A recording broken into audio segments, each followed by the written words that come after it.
Honey, pull the... Hi, welcome to Elvira's Past, Present, and Future. Always busy here before the show, so you caught me talking to a lot of other people. But anyway, I'm on the air, and my attention is all on you. Tonight, we are going to talk with Jordan Maxwell and with Michael Lindemann, and we are going to talk about UFOs and the New World Order.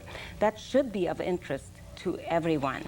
And Michael Lindemann is the author of many books on UFOs and alien presence, and we'll talk about that a little bit later. And Jordan Maxwell, I hope lots of you caught him on CBS. He did Ancient Mysteries of the World, and it was a most extremely interesting program. I enjoyed it very much. I taped it, and I hope a lot of you saw it, and we'll talk a little bit about that. But mainly we'll talk about the role the UFOs play, or the alien presence plays, in that New World Order. So stay tuned. It will be a most interesting show. And now, introduction to our guest. He is a futurist social analyst. He's also an author and a lecturer. He is president of the 2020 Group, a private research organization studying forces that shape our future. He is dynamic, humorous, and a penetrating speaker who enjoys challenging the skeptics as well as the believers. Please give a big hand to Michael Lindemann. Michael. Great to have you on the show. Very happy to be back. Thank you. Good. And my next guest is no stranger to the show. He is also an author, a teacher, and a lecturer on ancient religion and astromythology. And he is an expert in secret societies and symbols and how they affect us today. So tonight we'll talk about UFOs and the New World Order, and you have two experts on this panel here who will tell you what our future holds. So please give a big hand to Jordan Maxwell. Jordan, great to have you on the show. It's always a pleasure to have both of you on the show, because it's kind of nice, because I know you're like a well of information, both of you, and I kind of can shut off and can allow you to take over. Absolutely. So, Michael, I'm going to start with you. How do you feel the UFOs phenomena will fit into the New World Order? Well, Vera, I've been thinking about that a lot lately, because I'm rewriting a paper by that title that I first published in 1992, and I realized that things had changed so much even in the last 2 years that I had to look at the whole situation again. And I think by now probably everyone who hasn't been living in a cave for the last 10 years realizes that our world is changing at a tremendous rate of speed. And I've been reading a lot of the sort of the straight literature, not the esoteric stuff, but just the straight literature, the newspapers and magazines. And all of them are saying, and all the commentators and the political analysts are saying, that with the end of the Cold War, the world is now more uncertain, more unstable, more up for grabs than it's been in a very long time. Okay, now some people think that's very good, some people think it's not. But it's a time when change is the only constant, and things, the unexpected is the most expected, okay? Now, one thing they're not bringing in, the straight press is not bringing in, except as in sort of in the joke column, okay, is the UFO phenomenon. Or I'd like to, for the sake of your audience, throw out a new term, a new acronym here. We've been using UFO for 5 decades. It's loaded with baggage, and it connotes in a lot of people's minds kind of goofy pseudoscience. Yes. You know what I mean? So what we've realized by now is, first of all, even though it's extremely strange, it's not goofy.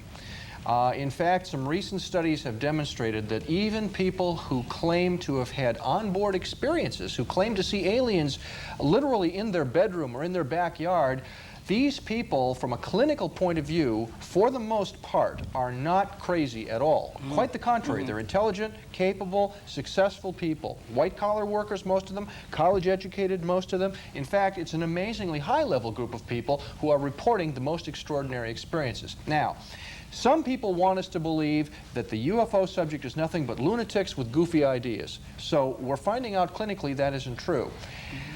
At the same time, people who've been studying the phenomenon are convinced that there is a, let's say, a secret level to our government and to other governments where it is recognized that the UFO phenomenon is not only real, but really important. So the big question is, if all of the politicos and political analysts and everyone who's talking about the New World Order knows that the world is changing at breakneck speed, how does this big secret fit in? Okay, well, now, to be perfectly frank with you, I have to say, I don't know, but I have a suspicion that it fits in a very, very big way that has always been a very, very big problem. And that what we're looking for is a reorganization of government and of public opinion which allows us to start telling the truth about the UFO phenomenon. Because right now, it is probably the single biggest political hot potato that we've got. And I know that Jordan's got some things to say about that, so I want to pitch him the ball now, and we can come back. But I really think that it's the largest, unspoken, unacknowledged political problem looming on the horizon, which is going to change the way the future comes out. I'm always amazed that I still run into people who say, I don't believe in it, it's all bullshit, you know, I mean, really like that. You know, and to me it is just, why do we think we should be the only one? It doesn't even make sense to me in this galaxy that Earth should be the only one with life. And we'll get back to the face on Mars and all that. But right. Jordan, with your symbols and mysticism, and of course, I love your article in the book, in this book, that the book your church does not want you to read. How does the UFO phenomena fit in, or what do you see as the New World Order? Well, if we go back brainwashed? into ancient history and follow the march of world history from even prior to the Sumerians, but especially from Samaria, then Egypt and Phoenicia and all of the ancient cultures, coming down to our modern day, there has never existed one culture on the earth that did not recognize the gods, and the gods who were behind the kings, and the great gods who were behind all things. Not one culture has ever existed that did not recognize that there were higher forces at work on the earth. There is no doubt in my mind that our government is also very keenly aware of the existence of higher intelligences, and I recall, as I have brought out in your program before, that my mother's uncle worked at the Vatican Secretary of State's office in the and in that capacity, he was privy to many things going on in the world of intrigue and international politics. And the things he used to talk about when I was a child, about the occult or hidden wisdom behind the world scene, and the hidden implications of the symbols and emblems and the religious philosophies, and how all these things are all enmeshed in politics. And there, even within the Christian and Jewish religion, there is much proof in the Bible of the existence of angels or spirit creatures who are influencing man's destiny. So I have no problem with believing that there is some sort of a extraterrestrial, if you will, intelligence, because just even the knowledge that the ancient Sumerians, for instance, and the Egyptians had about our universe, about the whole concept of the precession of the equinox, how the sun moves backwards in the signs, and the different astrological symbols and the astrological terms, and there's just too much occult or hidden knowledge that was known by the ancients that could not have been just intuitive. It had to have been from someone out there who brought the knowledge to us. And there's a lot of very good scholarship that's proving that there has been some sort of a connection between us and other life forms from out there. So I think it can be proven. Yeah, but how do you see, in your opinion, and Michael, you can answer that too, in your opinion, how do you see this kind of getting intertwined with the New World Government? Well, first of all, I want to echo something that Jordan has said, because I realized I started a thought that I didn't complete a minute ago, and that was that when we use the term UFO, it's as if we're talking about our cars. If some beings from another planet came here and went back home and said, boy, have they got great cars. And they said, well, that's nice. How about the people? No, no, no, the cars, they're great, okay? It's like that when we talk about UFOs. We're actually talking about contact with non-human intelligence. It could be gods, it could be angels, it could be aliens, it could be extraterrestrials, it could be interdimensionals. We don't know. What it looks like is we're right at the threshold of realizing that we belong to this wildly diverse population of intelligent inhabitants of this, maybe right here of this planet even, things that live here, that have lived here longer than we have even, okay? Now, how does it fit in? It's problematic. If you look at the spread of opinion about the New World Order, there's, you could say, the politically correct view held by people like, say, Henry Kissinger on the one hand, and then there's all of the shades of radical view that kind of spread out from there, that get more and more conspiratorial, and a lot of it gets very, very religious, very tied, for example, to apocalyptic Christianity and so forth. Now, I have decided that I can only speak to the range of opinion and cannot say right there, that part, that's the right part right there. I can't do that. And I don't think it's fair to do that, because we have a great many different people helping us paint a very complex picture here. But generally, we're faced with a number of different problems. Problem number one, are we actually in control of this planet or not? All right? And I believe that as far as we, practically speaking, here on Earth, the people of this planet, that may turn out to be the fundamental challenging issue of our time. Are we actually in charge of this planet or not? Or are we someone else's science experiment, someone else's political ghetto, someone else's petri dish, okay, someone else's penal colony? There are many definitions that have been applied to this situation which are extremely problematic. I don't want to arouse any religious conniption fits here, but I have been puzzling about, just as Jordan said, been puzzling a lot about the various religious traditions of the world, all of whom have pantheons of gods who are described remarkably the same time after time after time. And the way it turns out is, it looks an awful lot as if the gods were not God, capital G, some entirely transcendental, almighty, one super thing, but actually a technologically sophisticated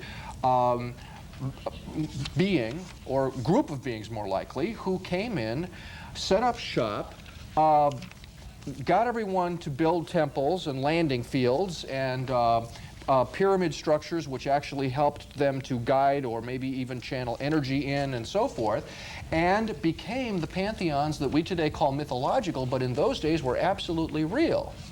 And one of those gods, I think, has figured very large in our existence, and that is the god known as Yahweh. Okay? Yeah. Okay, now, is that God, capital G, Jehovah, you know, the one almighty high honcho? Maybe. But the amazing thing is, Yahweh sounds an awful lot like a rather irascible warlord, if you read the literature. Absolutely. Okay? And you say to yourself, you know, one of the most fascinating things about the relationship between the ancient Hebrews and Yahweh was the ancient Hebrews were always disobeying Yahweh. Yeah. I mean, isn't that why the Hebrews, isn't that why we say, why today the big myth is the Jews were always in trouble because they were always going against God? I had this idea the other day. I was thinking to myself, maybe it's because they had it right. Maybe it's because Yahweh was a real jerk, you know, and the Jews, being a very willful, very smart people, said, we don't want to follow this guy. You know, he's got great saucers, and he's got great guns, and he's got, you know, he does flames really good, okay? But, you know, he's a jerk. We don't like this guy. Now, the Babylonians had their gods, and the Sumerians had their gods, the Egyptians had their gods. We had Yahweh. What did the gods do? They battled each other, but, you know, when they weren't working, they were off raping people and, you know, and burning other people's villages down and stuff like that. I mean, it says so in the Bible. Okay, if we're going to take the Bible literally, we might as well take it literally and say, okay, now, what does this tell us about today? What it tells us about today is a number of things.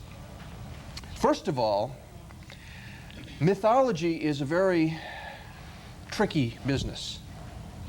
And mythology is always happening.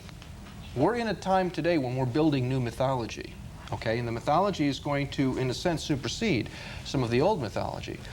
But we're at a time today when you might say the sky is opening up and possibilities we didn't ever imagine are raining down on us, and it's going to get very, very surprising. Very surprising, okay? Scary maybe, surprising definitely.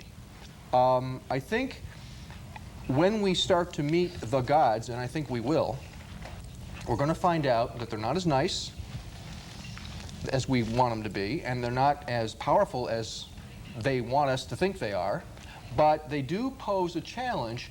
Fundamentally, right down, bottom line, is this our planet or not?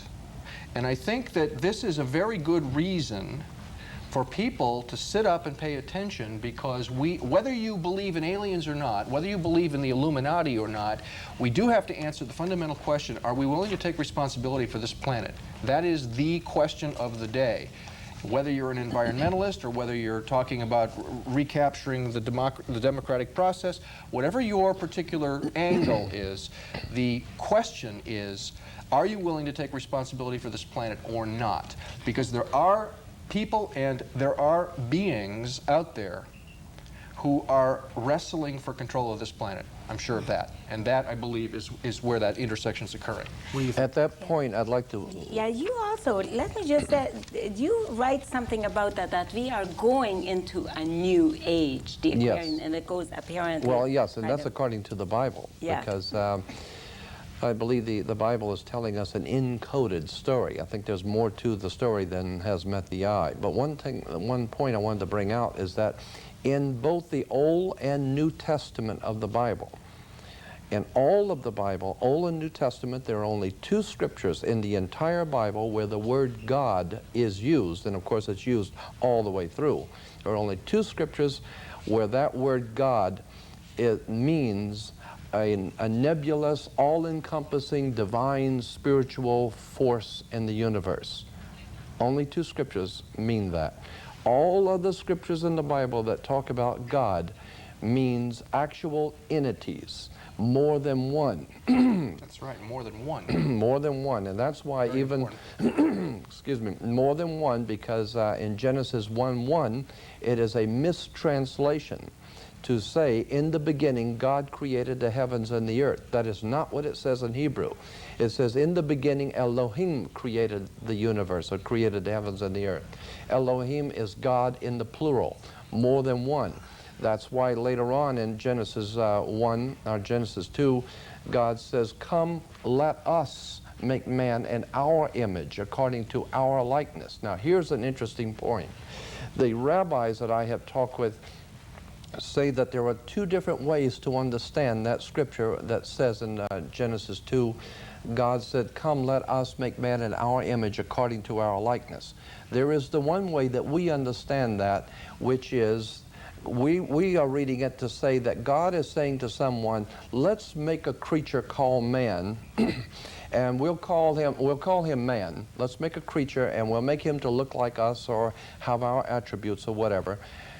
Or it could be saying, and the rabbis believe it is actually saying, the emphasis should be on different words.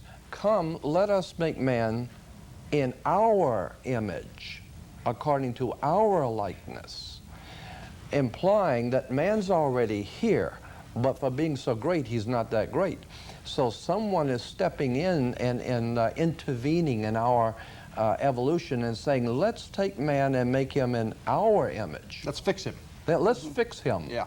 Because right now he's progressing, but it's going to take him another 1,000,000 years to figure out what's going on. Why don't we take a male and a female, take them over and do something with them genetically, put them in an area, because the Bible does not say that God created man in the Garden of Eden. It says the gods created man and put him into the garden. And when they left the garden, they left and found people out there. It Yes. says so in the Yeah. Bible, okay? Right. Yeah. There were, all around the garden were people. And when Adam and Eve were told, had 2 sons, Cain and Abel, when Cain kills his brother Abel, God says you have to leave out of this protected area. Cain says to God in the scriptures, do not send me out there, because anyone finding me out there is going to kill me. Yeah. Now he's got God believing there's somebody out there, because God says, no, I'm not going to let them kill you. I'll put a mark on you. Now God believes there's somebody out there. The point is that there must have been people out already there, but not as highly developed and not highly evolved, so that it would be reasonable if you took a caveman or a Neanderthal race of people and took 2 out and then through some sort of a high technology genetically changed them and evolved them quickly, and then send you back out into a Neanderthal civilization.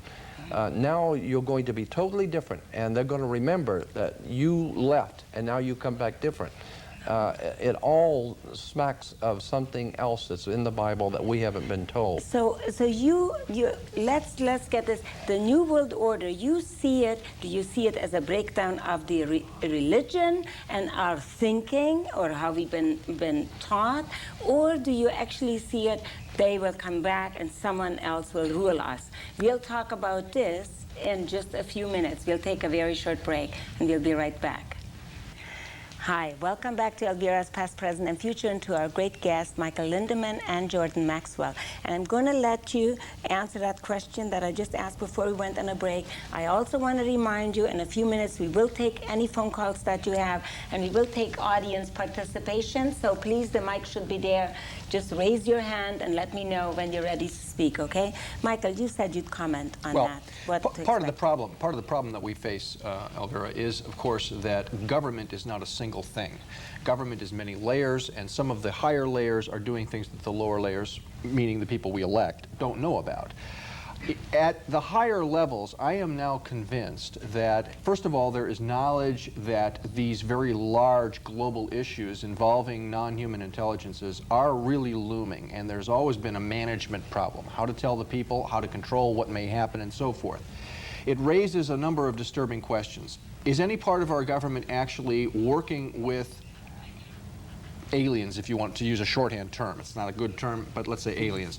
The answer there is hard to be sure of. I'm leaning in the direction of saying yes, probably. At the very least, I'm now convinced that that level of government has quasi-military agencies, maybe not our regular military, but certainly quasi-military groups and agencies monitoring the alien situation very, very carefully.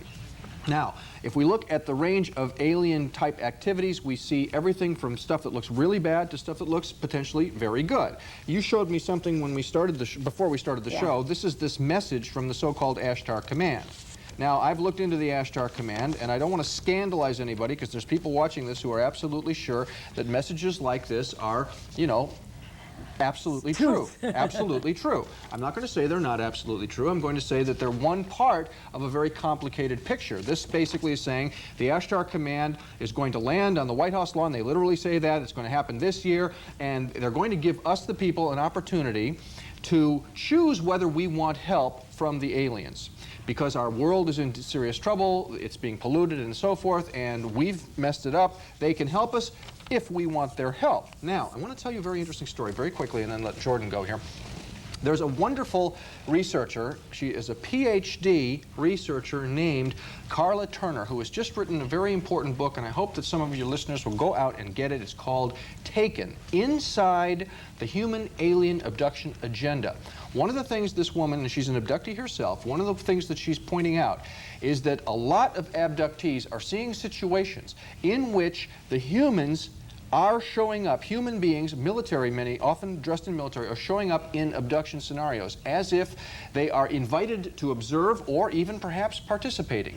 It raises some very scary problems, but I want to mention one particular thing that happened to her. Her experiences were so alarming to her, and they happened over many years, and they're happening to her husband as well, that she began to pray, and she's not a religious person. She broke down and she said, I'm going to pray about this. Okay, there must be somebody up there listening. She said, please tell me what's really going on. And she had an extraordinary experience.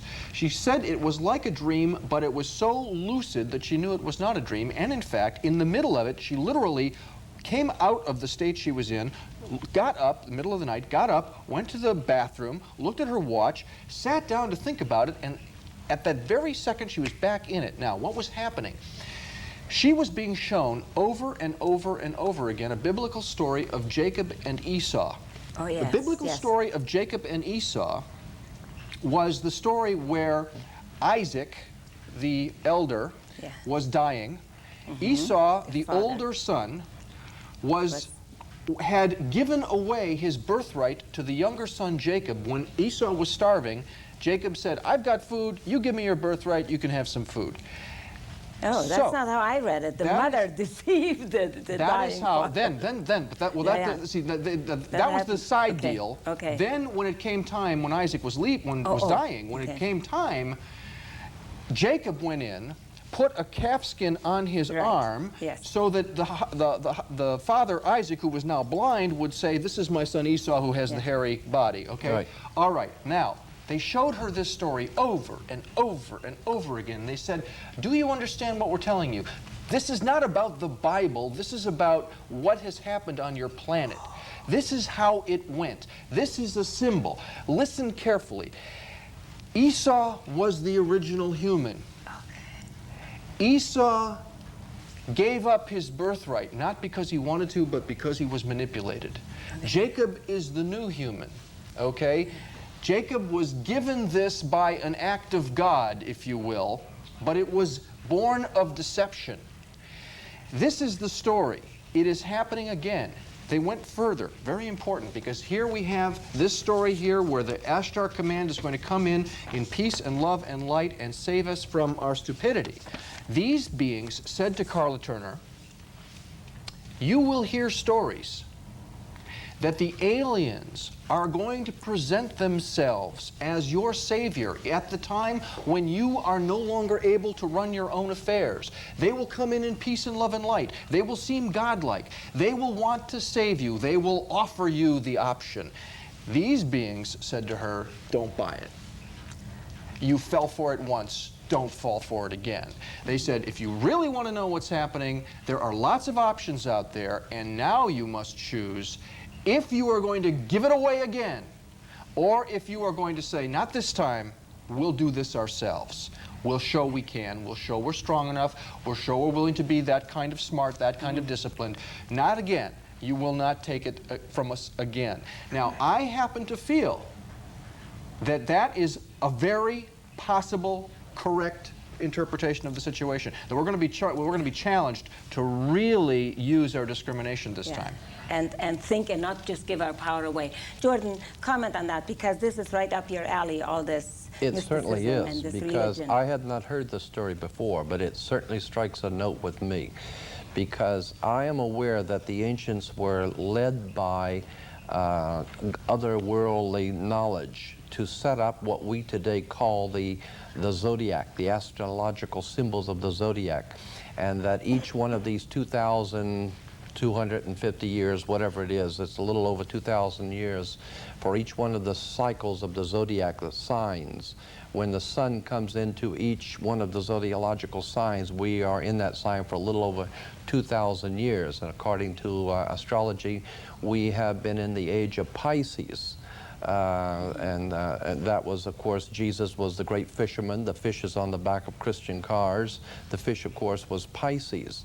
And then Jesus says to his apostles in Luke 22:10, when asked, where are we going to go when we leave for the last Passover, where do we go next?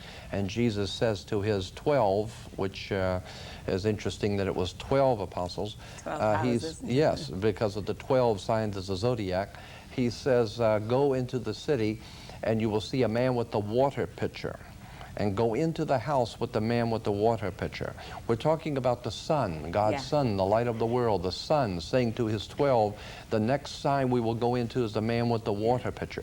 Now, what I'm saying in relation to what he brought out is that we're now talking about a new world order, a novus ordo seclorum, which comes from Virgil, incidentally, the Roman poet Virgil. But it seems as though we are being set up to accept something that's coming to be a great new world order, kingdom of the gods. The gods are going to come back. And I think what Michael was saying is very germane to what my research, that we are being set up to accept something as a great and new world order kingdom in which all mankind will live in peace and harmony. I think we're being set up for something very serious and very big by some very powerful secret societies that very well could have extraterrestrial or other world intelligence guiding it. I am very fearful for the world we live in because we bought it hook, line, and sinker, and all over the world we have accepted the authority as truth rather than truth as the authority. And I think that what Michael was saying is exactly right. I think we are being led into, and we do have other options, but it's going to require intellect, knowledge, study, and making a stand for the first time not to accept the things which your government gives you, which your religions give you, and which the authorities give you. Because as far as I'm concerned, I have a very big problem with anyone called an authority, because they're always nebulous, faceless, and we don't know who they are, and the authorities say, I'm tired of authorities. I want to know who's behind this new world order, who put the Egyptian pyramid on the dollar bill, what is the implication of Jesus being the chief cornerstone that the builders rejected, and the Greek word chief cornerstone means a triangle on top of a pyramid. Do your homework and you're going to find out there's something going on here in the Bible, in world affairs, and I think we're being led by some very powerful intellects. I have some very big questions about all of this. Yeah. And the house of cards is going to fall. Now, I wanted to quickly, because I do want to put out that you have written several books, and I have one of them here, and I wanted to say, you stick strictly to facts, though, because I know I read the book, you do not use this mythology simply because that's what you chose to do. Is another book in the works where you will use more of this type of story that you just told us, or these types of... Yes, well, the answer to your question is yes, and I'll tell you why. As I said at the beginning of the show, I cannot say that this part is true and the rest is not. Okay, what I can say is that there is this very powerful conversation occurring which is shaping a new mythology, whether we like it or not. I'm not saying it's true, but I am saying it's powerful. I'm saying it's happening, it's occurring. And behind every mythology, I know Jordan will agree with this, behind every mythology there are surprising truths. There are things that are true, and you have to dig down through the levels of interpretation. But I do believe that in the mythologies of the gods there were true encounters with quasi-divine, super powerful beings. I believe that we see this occurring today. I am inclined, yes, definitely to stick to the facts, but we have to realize too that it is not just facts that drive history forward. But what I'm trying to say is you started out with really sticking to facts and just doing research, and you're kind of, as you got all the facts, you drew different conclusions, right? Yes, Yeah. and I want to say again, I am trying to present a range of possibilities. Not saying Yes. that any one of these possibilities is a fact, Yeah. but that if we start to try to understand what the facts add up to, we start to see these very large, complex pictures, Yeah. okay? Yeah.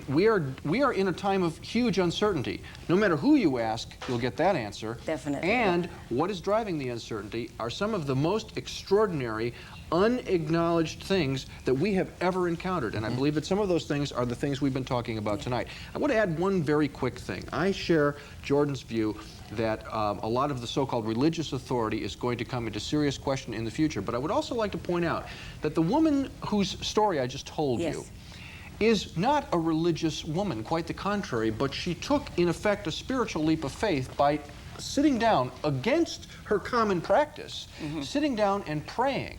And when she opened herself and said, I really need some help here, I really need to know what the heck is going on, she got this extraordinary response, which was crystal clear, which took her all night long. She was carried up into this event, and it was absolutely crystal clear to her. Now, what I get from that is that sometimes spiritual truth arrives in unexpected packages, okay? And it is there to be found. Yes. I Bet on am not rejecting that one Yeah. bit. I just think that we should not jump to the most handy or most comforting spiritual truth that happens to be lying around. Yeah, really. We're going to take a call. Eva, you're on the air, line 1. Hello. Thank you. Yeah. Gentlemen, have you ever heard or read Mrs. Blavatsky? She's... Helena Petrovna Right, Blavatsky? right. Yes, yes, I have all of her works. You have? Yes. Well, that's why... Yes. I No, think her best work was Isis Unveiled, Part 2, which is theology. Right. Science. And that was an exceptional work. I think that Helena Petrovna Blavatsky, the Russian mystic, was a very wise and perceptive lady, and she had some very profound knowledge, obviously, and her academic achievements were extraordinary, and so I have a very high respect for the work of Helena Blavatsky. It does not necessarily have to mean that I follow every single thing that she believed, but I believe her work was monumental in this. Eva, did you have a certain question that you wanted to ask, or? Well, because everything that she wrote about, now it's like an echo. Okay. There is a lot of similarities. And, You're right. Thank Great. you very much. Thanks for sharing. Thank you. I think it was interesting, she said in the 1890s that in the 1990s, she said in 100 years, we're going to have a whole new explosion of understanding that's going to stagger the imagination of religionists and people of religion and people who really just haven't looked at these subjects very, they're going to be forced to look at some very powerful facts concerning our existence on this earth. And I am really very much dedicated to the proposition that we have to, as human beings, do some homework. We had better find out where these religious ideas have come from, concepts and belief systems have come from, because as I have brought out in your program many times before, there was a definite collusion between government and religion in this world that we live in today, and especially in America. Is that true? And secret societies. Yes, and secret that's where it's societies all behind being both. Yes. Absolutely. Unfolded. We'll take another call. Michael, line 2, you're on the air. Hello. Hello, Michael. Are you there? Hello? Yes. Yes. Have you ever read the book Behold a Pale Horse by Milton William Cooper? Yes, I was a guest on William Cooper's program a couple of times. I've had dinner with him. I know him well. I've read his book, and so I find it to be a very fascinating book, and it has a lot of very important material in there, yes. You do know that they did burn down his station when he predicted they were going to kill the people at Waco. And that's what I heard. I don't know if that... Yeah, it's a document. Yeah. Have you ever read the book Inside the New Age Nightmare by Randall N. Bayer? Yeah, I have the book. I just haven't got into He was it. recently eliminated, too. He's dead now. And also, as for Ray Rennick, I'm afraid he's a victim of what they call the head on a post, a syringe, a shot that they give you to eliminate people like him that bring great truths out. And incidentally, many people in Santa Barbara are under surveillance, many people. Since the 60s, Project Blue Book had an office at the UCSB. And then there was a connection with the Center for the Study of Democratic Institutions, which was funded by the Rockefellers. Zbigniew Brzezinski, Kissinger used to go there. All these people used to go there. When I was 16 years old, I worked there. Let me at this point bring Thanks, this. Michael. Yes. Yeah, comment on that. On the when the President of the United States gives his State of the Union message, in that hall you will see almost every night on television someone giving a lecture or a speech on something at that large caucus room. There both sides of the podium are two symbols of political power in America, and they're called fascists. They're a bundle of sticks with a hatchet head, and they are the symbols of world fascism. As I have brought out in your program before, I think that our country and our people are in the hands of some very, very powerful secret societies. Symbols of fascism, Nazism, communism are all around us, and we don't even know what these symbols mean. And so that's what I'm saying. And I also am a firm believer that there's some sort of a connection between Nazism, fascism, communism, and secret societies. I think that can be proven. Then again, to take the next step, I think behind secret societies are some very powerful intellects manipulating us as a people in our country and perhaps all throughout the world. I really need to throw in sort of a different kind of a curveball here, especially when a gentleman like this calls and describes people who've been killed and so forth. We do know, of course, that people have been intimidated. Some people have been treated very severely. That's been true in other countries. It's been true here as well. But I think we should not allow ourselves to be overly intimidated by that. We're coming to a time when we really have an opportunity to be very vocal about whether or not we want the world to come out the way we want it or not. We're going to have to stand up and be counted. And I think that now is not the time to say, well, someone got killed and therefore we should hide and run away. Not at all. I think that we're at a time when we have more democratic possibilities than we've ever had before. This program is an indication, for example, that we can do literally on a shoestring with volunteer help. We can do good television, and we can have significant conversations week after week. We're getting more and more opportunities for self-publishing. We're getting more and more opportunities for work on the computer networks, which allow people to share more information more rapidly than ever before. And now is the time when those technologies are more available to the common citizen than they've ever been before, which means if we choose it, the so-called information monopolies have been broken. Now, there are efforts to regain control over that, because the people in charge know the threat. The time of day. They know the threat, okay?